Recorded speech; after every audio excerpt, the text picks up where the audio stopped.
नमो तस् भगवतो अरहतो सम्मा सम्बुद्धस्स।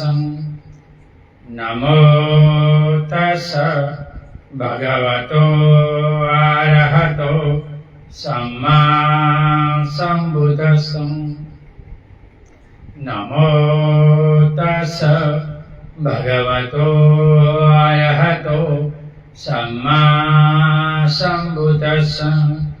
बुद्धं शरणं गच्छामि, धम्मं शरणं गच्छामि, संघं शरणं गच्छामि। द्वितीयं पि तृतीयं पि बुद्धं शरणं गच्छामि, धम्मं शरणं गच्छामि, संघं शरणं गच्छामि। इति पिसो भगवा अरहं सम्बुद्धो विद्याचरण संपन्नो सुगतो लोकविदु अनुत्तरो पुरुषधम्म सारथि सत्ता देव मनुष्यानं बुद्धो भगवन्। स्वाखातो भगवता धम्मो सन्दिठिको अकालिको एहि पश्यिको औपनायिको पच्छतं वेदितवो व्युतुहि। सुपटिपन्नो भगवतो सावकसङ्गो उजुपटिपन्नो भगवतो सावकसङ्गो न्यायपटिपन्नो भगवतो सावकसङ्गो सामितिपटिपन्नो भगवतो सावकसङ्गो। यदिदं चत्वारि पुरुषयुगानि अष्टपुरुषपूगलाये स भगवतो सावकसङ्गो आहुनेयो पाहुनेयो दक्षिणीयो अंजलिकरणीयो अनुत्तरं पुय्यंखेतं लोकसाति। साधु साधु साधु। वर्षावास में अमर बोध विहार सुरेंद्र नगर गुजरात से भिक्षु पथिक श्रेष्ठी भगवान बुद्ध और उनका धम्म बुद्धिसत्व डॉक्टर भीमराव आंबेडकर लिखित ग्रंथ पढ़ रहे हैं।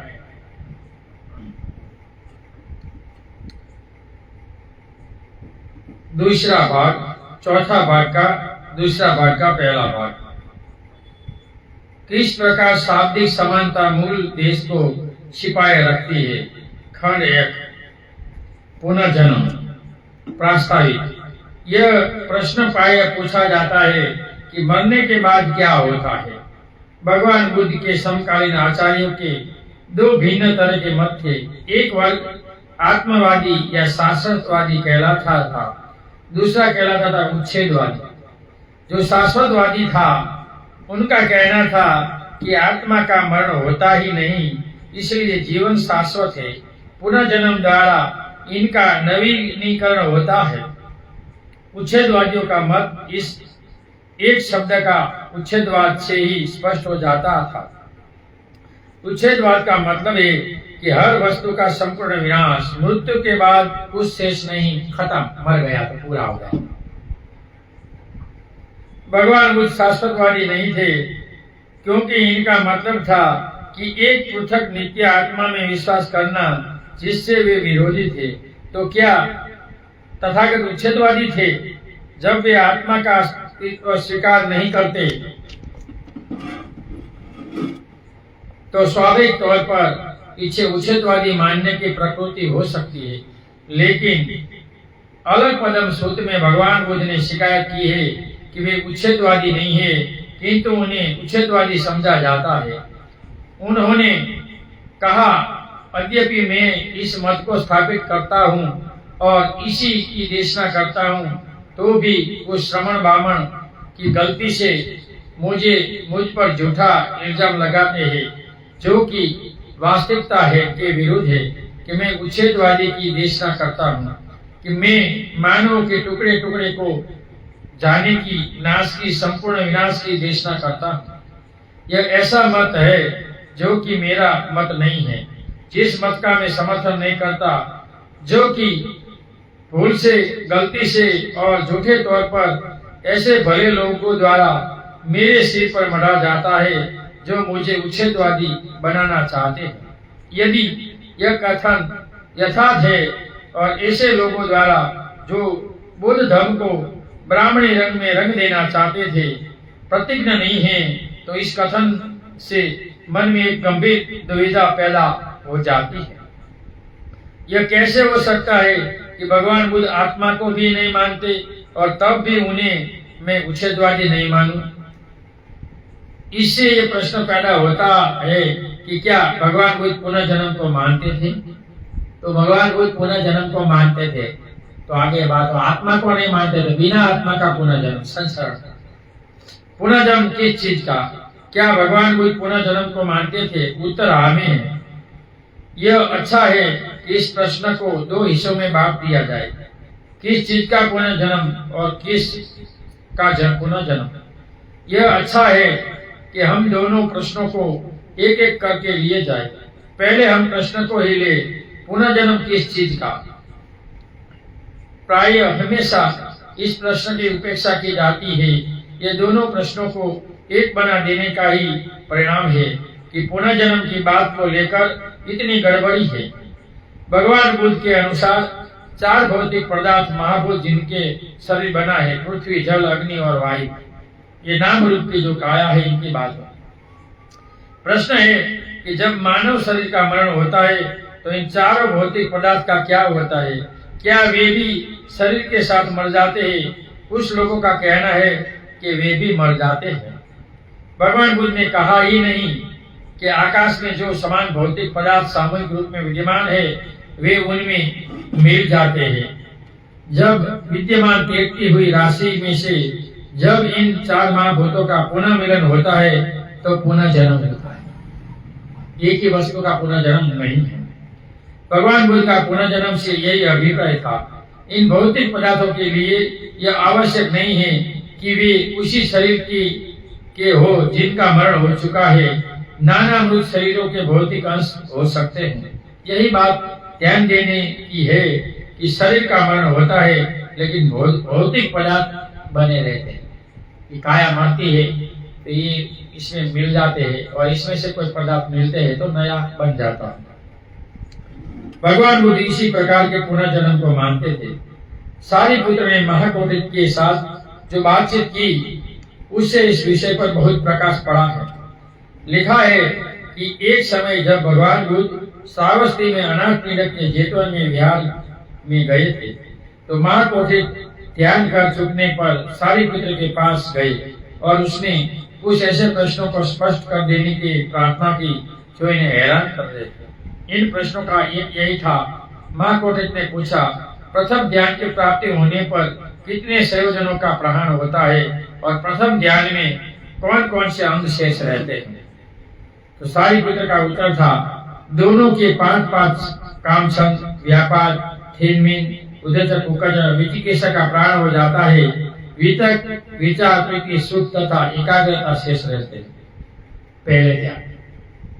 महाकोटि, चक्षु, श्रोत, घ्राण, जीवा और स्पर्श, इन पांचों इंद्रियों को ले प्रत्येक का विषय पृथक है। प्रत्येक एक दूसरी इंद्रियों से पृथक पृथक है और स्पष्ट रूप से पृथक है। इनका अंतिम आधार क्या है? कौन है जो पांचों इंद्रियों के विषयों को, क्षेत्रों का उपभोग करता है? ये दूसरा सवाल इसने पूछा। सारिपुत्र, मन, महाकोटित, ये पांचों इंद्रियां किस पर निर्भर करती है? सारिपुत्र, चेतना या जीवित इंद्रिय पर। महाकोटित, चेतना किस पर निर्भर करती है? सारिपुत्र, उष्णता पर। महाकोटित, उष्णता किस पर निर्भर करती है? सारिपुत्र, चेतना पर। महाकोटित, आप कहते हैं कि चेतना उष्णता पर निर्भर करती है और उष्णता चेतना पर निर्भर करती है। इनका ठीक ठीक अर्थ समझाया जाए। सारिपुत्र ने उदाहरण द्वारा समझाया कि जैसे प्रदीप से प्रदीप के प्रकाश से प्रदीप की लौ प्रकट होती है और प्रदीप की लौ का प्रकाश प्रकट होता है, उसी प्रकार चेतना उष्णता पर निर्भर रहती है और उष्णता चेतना पर निर्भर रहती है। माँ कोठे ऐसी कितनी चीजें हैं जिनके कुछ होने पर ही शरीर मरा हुआ समझा जाकर सूखे काष्ठ की तरफ फेंक दिया जाता है। सारी जीवित इंद्रिया उष्णता और विज्ञान खत्म हो जाता है, तब इसको मरा समझा जाता है और इसको जला देते हैं। महाकोटि मृतदेह में और उस ध्यानी भिक्षु में जिसमें संज्ञा और वेदना का निरोध कर रखा है, क्या अंतर है? देखो, समाधि ध्यानी भिक्षु और एक लाश में क्या फर्क है, इनका सवाल पूछा। सारिपुत्र, मृतदेह में न केवल शरीर और वाणी और मन की क्रिया साथ हो जाती है, बल्कि चेतना जीवित इंद्रिया भी नहीं रहती, उष्णता भी नहीं रहती तथा इंद्रियों का मूलोच्छेद हो जाता है। जबकि ध्यानी भिक्षु की चेतना बनी रहती है, उष्णता बनी रहती है, इंद्रिया भी बनी रहती है। हाँ, श्वास प्रश्वास और प्रत्यक्ष ज्ञान निश्चल और शांत हो जाता है। इंद्रियों की वितक विचार संज्ञा आदि क्रिया शांत हो जाती है। तो ज्ञानी भिक्षु और मृत्यु में क्या फर्क है, वो भगवान बताते हैं। सम्मत या मृत्यु का उच्छेद की सर्वाधिक पूर्णता व्याख्या है। ऐसे अभी तक किसी ने, ईश्वरवादियों ने भी व्याख्या नहीं दी है। इन संवाद में केवल एक कमी है। महाकोटि को चाहिए था कि वह सारिपुत्र से यह भी पूछते कि उष्णता का क्या मतलब है। वो नहीं पूछा, वो समझ गया होगा। सारिपुत्र का क्या उत्तर दिया होता, इनकी कल्पना आसान नहीं, लेकिन इससे भी कोई संदेह नहीं कि उष्णता का मतलब है ऊर्जा।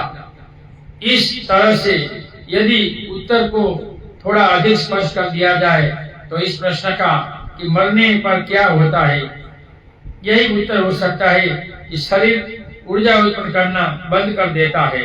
लेकिन यह तो केवल उत्तर का एक हिस्सा है, क्योंकि मृत्यु का एक मतलब यही है कि शरीर में जो ऊर्जा निकल कर गई है वह उस सारे ऊर्जा के समूह के साथ मिलकर एक हो गई जो विश्व में संचार हो रही। आत्मा जैसा कुछ नहीं। इसलिए मृत्यु के दो अर्थ है। एक और तो इसका अर्थ है कि नई शक्ति की उत्पत्ति का रुक जाना, दूसरी ओर इनका अर्थ यह है कि विश्व में जो शक्ति पुंज संचरण कर रहा है उसमें कुछ वृद्धि हो जाना। संभवतः मृत्यु के इन दोनों पहलुओं के ही कारण भगवान बुद्ध ने कहा कि वे उच्छेदवादी नहीं है। जहां तक आत्मा की बात है वे उच्छेदवादी थे, किंतु भौतिक पदार्थ की बात में वो उच्छेदवादी नहीं है। बुद्ध कहते हैं मैं उच्छेदवादी नहीं हूँ, मैं आत्मा को नहीं मानता, लेकिन मैं पुनर्जन्म को तो मानता हूँ कि जन्म मरण का चक्कर तो है। इस व्याख्या को स्वीकार कर लेने पर यह समझना कठिन नहीं है कि भगवान बुद्ध ने ऐसे क्यों कहा कि वे उच्छेदवादी नहीं है। वे भौतिक पदार्थ की पुनः में विश्वास रखते थे, आत्मा में पुनः जन्म में नहीं। इसी प्रकार व्याख्या होने पर भगवान बुद्ध का मत वर्तमान विज्ञान के सर्वथा अनुकूल है, लेकिन बुद्धिज्म विज्ञानवादी धर्म है, ईश्वरवादी नहीं। इसमें अंशतः पाखंड को कोई स्थान नहीं। केवल इसी अर्थ में कहा जा सकता है कि भगवान बुद्ध पुनः जन्म में विश्वास रखते थे। ऊर्जा कभी शून्य में परिणमित नहीं होती। विज्ञान का यह पक्का सिद्धांत है।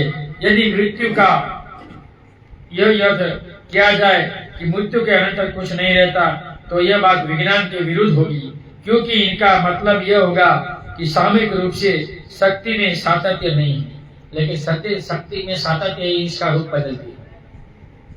यही एक ऐसा तरीका है जिससे पुनर्जन्म संबंधी दुविधा का अंत हो सकता है। तो डॉक्टर भीमराव आम्बेडकर ने अच्छी तरह पुनर्जन्म के बारे में जो समझाया है, जो गले पर उतर सकता है।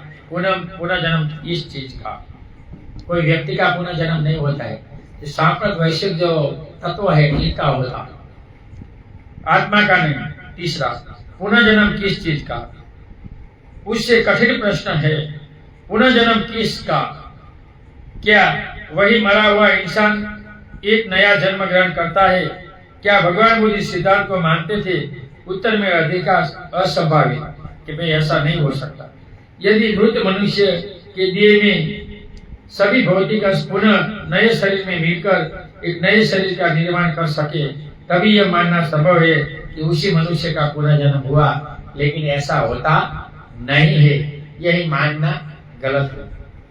यदि भिन्न भिन्न मूर्त शरीरों के अंशों के मेल से एक नया शरीर बना, वह पुनर्जन्म तो है, पर इसी जीवधारी का नहीं, वो भी दूसरा होता है। यही जीव मरकर होता है, ये बात गलत है। भिक्षुणी खेमा ने राजा प्रसेनजीत को यह बात अच्छी तरह समझा दी थी। एक बार भगवान श्रावस्ती के पास अनाथपिंडक के जेतवन विहार में ठहरे हुए थे। उस समय कौशल जनपद में चारिका कर छूटने के अंतर भिक्षुणी खेमा श्रावस्ती और साकेत के बीच तोरणवथु नामक स्थल पर ठहरी हुई थी। उस समय कौशल नरेश राजा प्रसेनजीत साकेत से श्रावस्ती आ रहा था। साकेत और श्रावस्ती के रास्ते में वह एक रात के लिए तोरणवथु में महाराज रुका। कौशल नरेश राजा प्रसेनजीत ने एक मनुष्य को बुलाकर कहा, इधर आओ। अरे भले आदमी, किसी श्रमण ब्राह्मण का पता लगा जिनकी एक रात संगति हो सके, धम की देशना हो सके। आज रात में धम पाना चाहता। महाराज कुछ अच्छा। उसी आदमी ने कहा। वह सारी तोरणवथु में घुमा, किंतु उसे एक भी श्रमण ब्राह्मण ऐसा नहीं मिला जिनकी महाराज से संगति हो सके। तब उस आदमी ने भिक्षुणी खेमा को देखा जो तोरणवथु में ठहरी हुई थी। उसे देखकर वह कौशल नरेश प्रसेनजीत के राजा के पास वापस गया और बोला, महाराज, तोरणवथु में कोई ऐसा श्रमण ब्राह्मण नहीं है जिनकी आप संगति कर सके। लेकिन महाराज, भिक्षुणी खेमा नाम की भगवान तथागत बुद्ध की एक शिष्या है। इनकी ख्याति बहुत मैंने सुनी है कि वह अर्हत है, योग्य है, कुशल है, विद्वान है, बातचीत में पटु है और प्रतिस्मृत की है। महाराज, आज दिन आप उनकी संगति करें, इससे धर्म देशना करें। तब महाराज कौशल प्रसेनजीत भिक्षुणी खेमा के पास गया, पास जाकर अभिवादन किया और एक ओर बैठ गया। बैठकर भिक्षुणी खेमा से कहा कि मैं आपसे धर्म चर्चा के लिए आया हूँ। आपका इस विषय में क्या कहना है? क्या तथागत मरणोत्तर रहते हैं? देखो महाराज, यह बात भगवान ने अव्याकृत की है। तो यह कैसी बात है कि जब मैं पूछता हूँ कि भगवान मरणोत्तर रहते हैं तो उनका उत्तर है कि यह बात भगवान ने अव्याकृत रखी है। और जब मैं दूसरे प्रश्न पूछता हूँ तब भी आपकी यही उत्तर होता है कि यह बात भी भगवान ने अव्याकृत रखी है। कृपया यह बात बताइए कि क्या हेतु है, क्या कारण है कि तथागत ने यह बात अव्याकृत रखी है। महाराज, जब मैं आपसे ये प्रश्न पूछती हूँ, जैसा आपको लगे वैसा आप उत्तर दो। अब आप क्या कहते हैं? आपके पास कोई गणक है? कोई हिसाब लगाकर बता सकने वाला है जो हिसाब लगाकर बता सके कि गंगा में इतने सौ, इतने हजार, इतने लाख बालू के कण है? नहीं। तो कोई ऐसा गणक है जो ऐसा हिसाब लगाकर बता सकने वाला है, जो ये बता सके कि समुद्र में इतना जल है, इतने 100 गैलन पानी है, इतने 1000 गैलन पानी है, इतने लाख गैलन, इतने करोड़ पानी है? नहीं। तो यह कैसे है? समुद्र असीम है, बहुत गहरा है, इतना तल तक नहीं पहुंचा जा सकता। इसी प्रकार महाराज, यदि कोई तथागत के रूप से तथागत को मापना चाहे, तथागत का यह रूप परित्यक है, वह जड़ मूल से कट चुका है, वह कटे हुए तार रूस की तरह हो गया है, यह अभाव प्राप्त हो गया है और अब उनकी पुनरुक्ति की संभावना नहीं रही है। महाराज, भगवान के रूप से तथागत की तय तक नहीं पहुंचा जा सकता। तथागत गंभीर है, तथागत असीम है और तथागत की तय तक नहीं पहुंचा जा सकता, ठीक वैसे ही जैसे समुद्र की। इसलिए यह भी कहीं नहीं कहा जा सकता है कि तथागत मरणोत्तर रहते हैं। यह भी नहीं कहा जा सकता है कि तथागत मनांतर नहीं रहते। यह भी नहीं कहा जा सकता है कि तथागत रहते भी है और नहीं भी रहते, और यह भी नहीं कहा जा सकता कि तथागत नहीं रहते है और नहीं रहते हैं।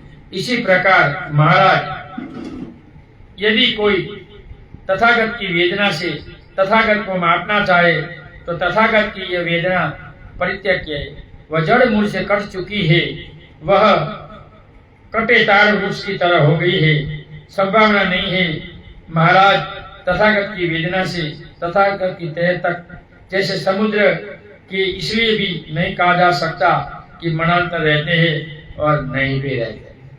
महाराज खुश हो गया बात सुनकर। इसी प्रकार महाराज, यदि कोई तथागत की संज्ञा से तथागत के संस्कारों से भगवान के विज्ञान से तथागत भगवान को मापना चाहे तो तथागत भगवान का ये विज्ञान परित्यज्य है, वह जड़ मूल से कट चुका है, वह कटे तार वृक्ष की तरह हो गया है। संभावना नहीं रही है महाराज तथागत के विज्ञान से तथागत की देर तक नहीं, जैसे समुद्र की। इसलिए यह भी नहीं कहा जा सकता कि तथागत मनांतर रहते भी है और नहीं भी रहते। तब राजा प्रसेनजीत भिक्षुणी खेमा के शब्दों से प्रसन्न हुआ, आह्लादित हुआ। वह अपने स्थान से उठा और उसे अभिवादन कर और चला गया। अब एक और अवसर पर राजा प्रसेनजीत भगवान के दर्शन से गया, पास पहुंचकर अभिवादन किया और एक और बैठ गया और तथागत से निवेदन किया, भगवान कृपया बताइए कि तथागत मनांतर रहते हैं। महाराज, मैंने इस बात को अव्याकृत रखा है। भगवान, तो क्या तथागत मनांतर नहीं रहते? महाराज, यह भी मैंने अव्याकृत रखा है। तब राजा ने ऐसे ही दूसरे प्रश्न पूछा और सभी को ऐसा ही उत्तर मिला। भगवान, यह कैसे है जब मैं पूछता हूँ कि क्या तथागत मनांतर रहते हैं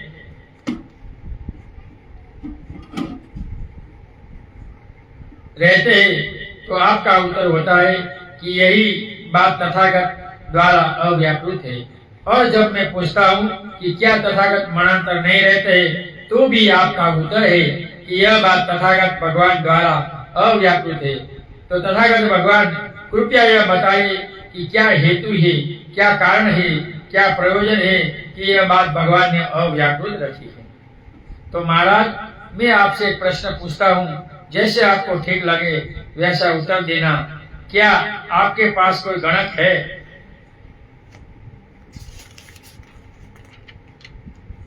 क्या आपके पास कोई गणक है?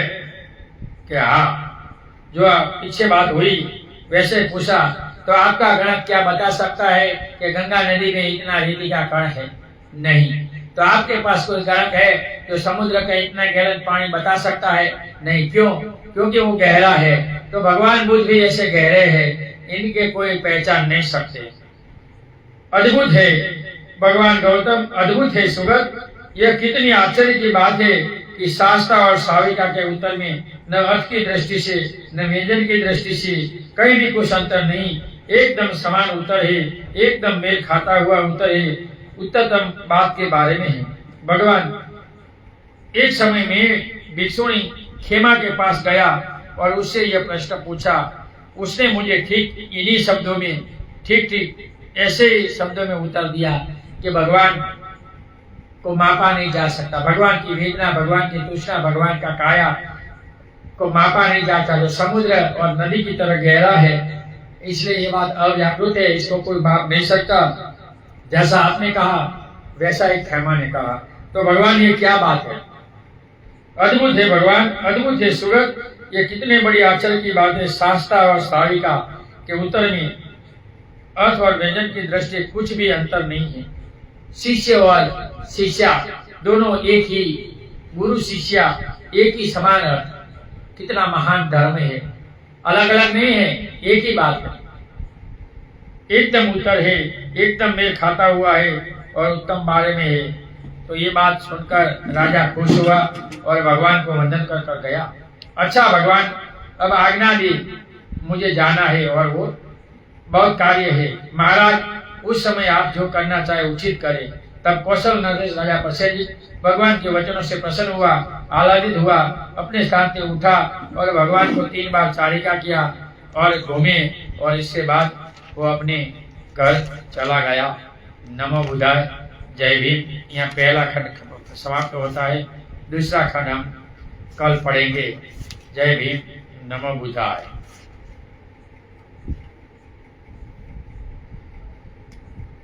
ऑनलाइन सुनने वाले सभी लोगों को सुने हुए धम्म का पुण्यानुमोदन करता हूँ। सुने हुए धम्म से आप सभी लोग सुखी हो, निरोगी हो, आपका कल्याण हो, आपका मंगल हो। ऑनलाइन सुनने वाले सभी लोगों को भाषा के कारण, वाणी के कारण मेरी सुनने में कोई गलती हुई है, गलत समझा गया है तो क्षमा करना, मेरा कोई ऐसा इरादा नहीं था, क्षमा करना।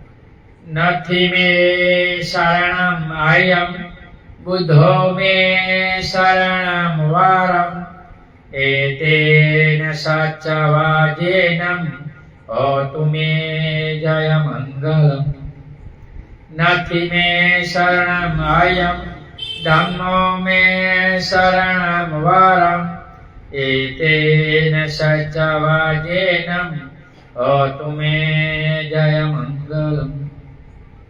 नथि मे शरणम आर्यम, संघो मे शरणम वारम, एतेन सच्चवाजेनम होतु मे जय मंगलम। नमो बुधाय, नमो धम्माय, नमो संघाय। साधु साधु साधु। सबका मंगल हो, सबका कल्याण हो, सब सुखी हो, सब सुखी हो।